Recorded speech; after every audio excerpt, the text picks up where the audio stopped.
그때 베드로가 사방으로 두루 다니다가 룻다에 사는 성도들에게도 내려갔더니, 살아계신 하나님, 귀한 오늘 하루를 열어주심을 진심으로 감사합니다.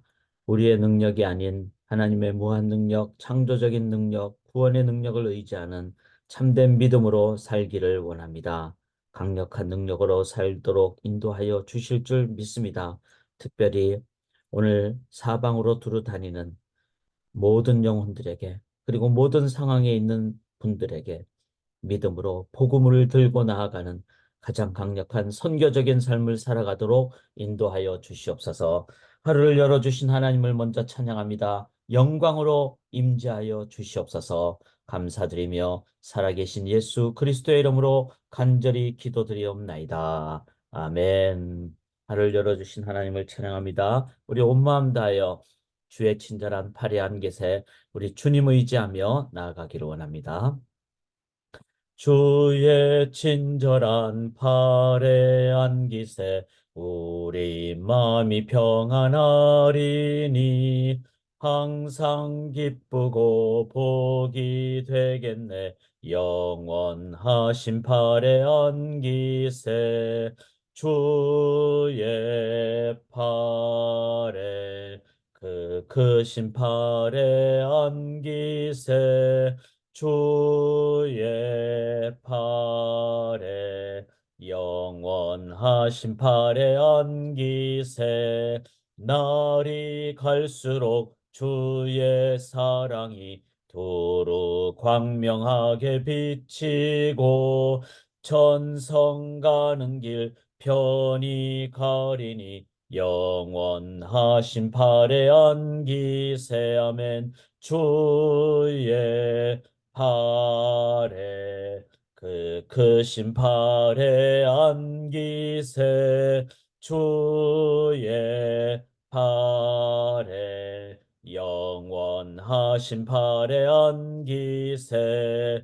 주의 보좌로 나갈 때에 기뻐 찬미 소리 외치고 겁과 두려움 없어지리니 영원하신 팔에 안기세 아멘 주의 팔에 그 크신 팔에 안기세 주의 팔에 영원하신 팔에 안기세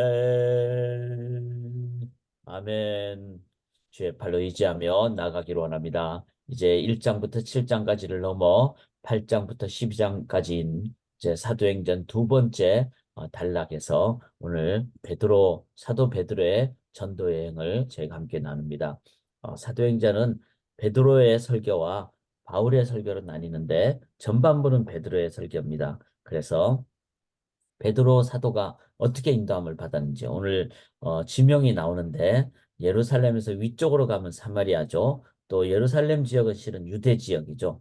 이 예루살렘에서 루따라는 지명이 나옵니다. 그 다음에 욥바라는 지명이 나옵니다. 요 두 군데 정도를 생각하시고, 루따는 이 정도고 더 왼쪽으로 나가면, 서쪽으로 가면 욥바구나. 요거를 이제 우리가 생각하시면서 베드로 사도의 이 전도여행, 이거를 이렇게 표현했죠.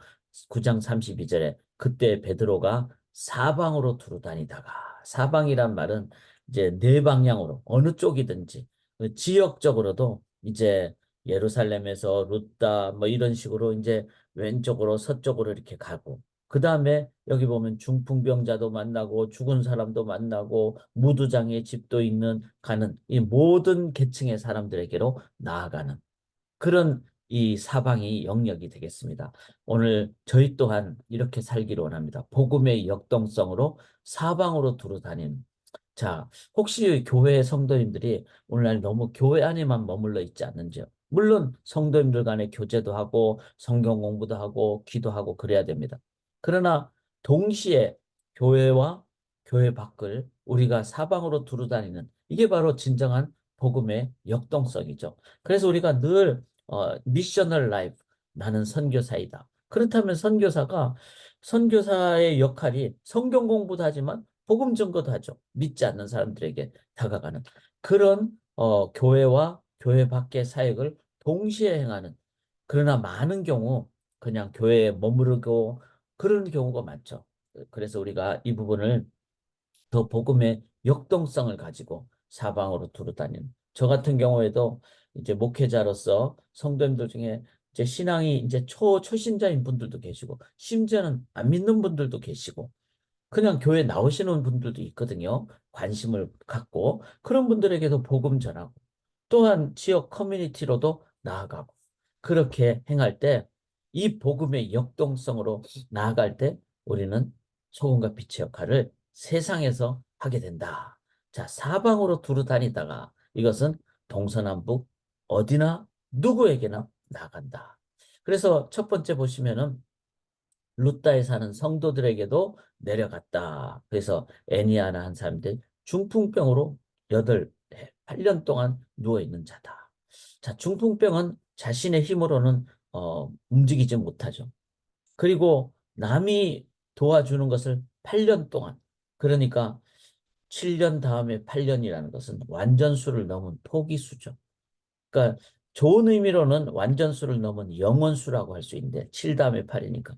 근데 어려운 것으로 완전수라면은 이제는 불가능한 수. 그러니까 8해라는 것은 포기한 수. 그래서 시몬 베드로가 애니아라는 사람에게, 그 중풍병 8년 걸린 사람에게 예수 그리스도께서 너를 낫게 하시리, 이렇게 얘기합니다.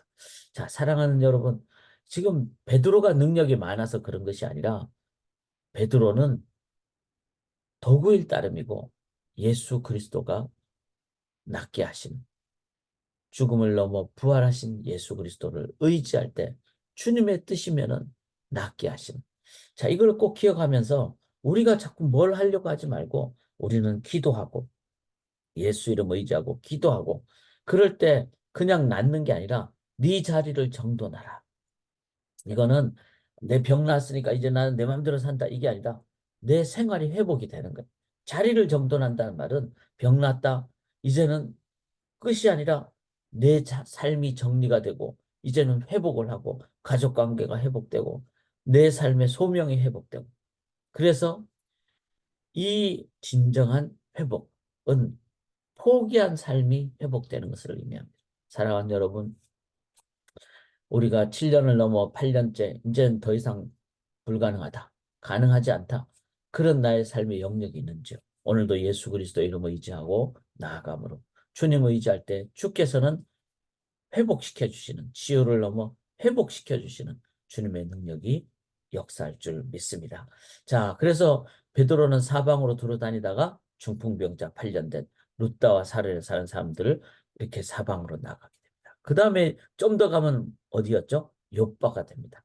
욥바에는 어떤 일을 있습니까? 바로 도르가라는 선행과 구제하는, 참 하나님 위해서 열심히 사는 그 지체가 병들어 죽었어. 이제 사람들이 이제는 염을 하고 그렇게 돼 있는 상황입니다.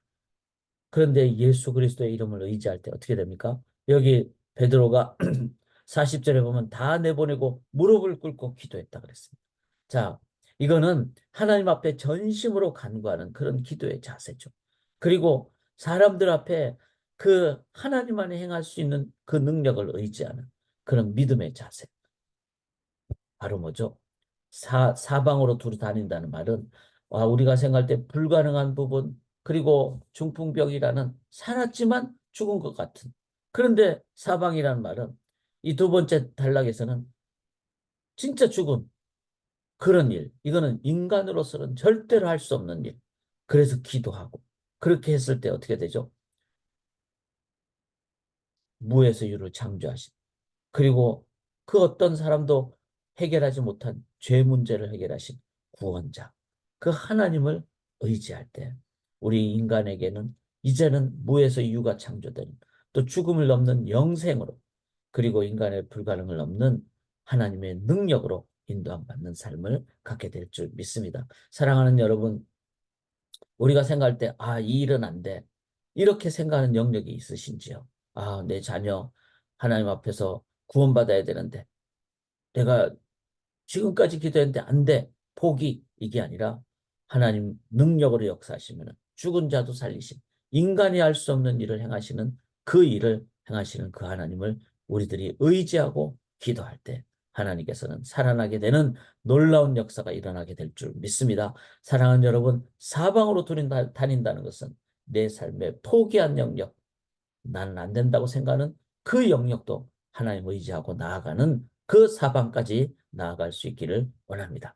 자, 43절 보시면 베드로가 옆바에 여러 날 있어 시몬이라는 무두장이라는 것은 이제 시체를 해가지고 가죽을 만들어서 어떤 피역을 하고 또 그것으로 어떤 뭐 제품을 만드는, 그러니까 시체를 어쩔 수 없이 만져야 되는 것이 무두장이의 그 직업이죠. 그런 시체를 만지는 사람 옆에 가면 안 되는데 그렇게 갔다는 것을 뭘 의미합니까? 이거는 유대 정결법을 어기는 거죠. 그러나 더 중요한 것은 유대 정결법의 본질이 뭡니까? 그것은 우리 같이 죄 많은, 그래서 죄 삭슨 사망이 죽을 수밖에 없는 우리들을 하나님께서는 어떻게 해주셨죠? 은혜로 구원시켜 주셨잖아요. 그래서 십자가에 예수님이 대신 죽으시고 어린 양이, 유월절 어린 양이 되어서 우리가 죽어야 될 우리가 주님의 그 보혈로 대신 죽어주신 것으로 우리가 구원받게 된, 이거를 은혜라 그러죠. 자, 유대 정결법은 무두장이 옆에 가면 안 된다, 이게 중요한 것이 아니라, 본질이 아니라 먼저 우리를 죽음에서 살려주신 하나님의 은혜, 그 은혜가 있으니까 우리들은 이제는 거룩하게 살아야 된다. 정결하게 살아야 된다.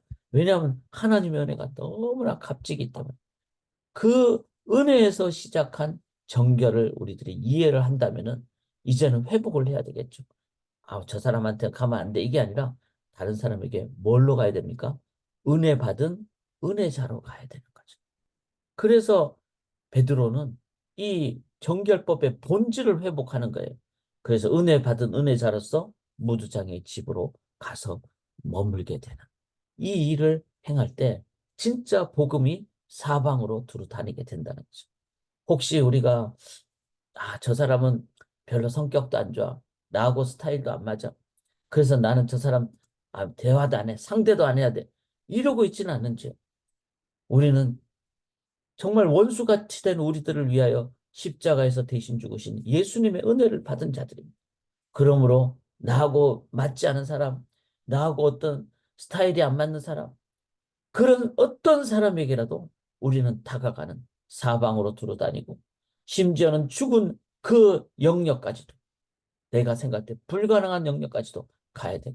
내가 포기한 영역이 있으면 거기도 예수의 이름을 의지하고 나아가는, 그래서 지역적으로, 관계적으로, 상황적으로, 내면적으로 나의 어떤 계획과 내 이때까지 살아온 모든 것을 통틀어서 내가 이제는 예수의 이름을 의지하고 성령을 의지하고 나아갈 때 주의 성령은 예루살렘을 넘어 유다를 넘어 사마리아를 넘어 땅끝까지, 원수에게까지, 포기한 영역까지, 불가능한 영역까지 하나님의 능력을 의지하고 나아갈 때 살리고 기적이 일어나고 영생으로 인도받는 그날이 오늘 믿음으로 나아가는 저희들에 의해서 일어날 줄 믿습니다. 살아계신 하나님, 믿음으로 나아갑니다. 성령을 의지하며 나아갑니다. 성령을 제약하지 않게 도와주시고 내가 성령보다 앞서가지 않게 도와주시고 우리를 사방으로 인도하실 때 하나님 민감하게 순종하고 주의 이름으로, 예수의 이름으로, 주의 은혜로 다가가는, 기도로 믿음으로 나아가는 주의 능력의 삶 되게 인도하여 주시옵소서. 오늘도 저희를 선교사로 마음껏 사용하여 주시옵소서. 믿고 의지하며 살아계신 예수 그리스도의 이름으로 간절히 기도드리옵나이다. 아멘.